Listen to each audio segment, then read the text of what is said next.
પૂરું સીધી બેસ. ચકલી ઉડે, મોર ઉડે, દક્ષા બાપ. પોપટ ઉડે, ગાય ઉડે. આવું થઈ જાય. ફરી. ચલો, ચકલી ઉડે, મોર ઉડે, પોપટ. ઉડા પોપટથી ઉડતો. ઉડે આમ પછી ગાય ઉડે.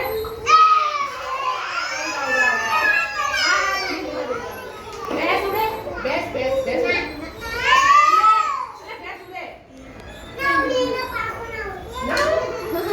પછી બતક. પાણી કરે. હંસ ઉડે. અને હંસ ઉડે પણ આકાશમાં. હંસ ઉડે. કાગડો ઉડે. દક્ષા ભાભી.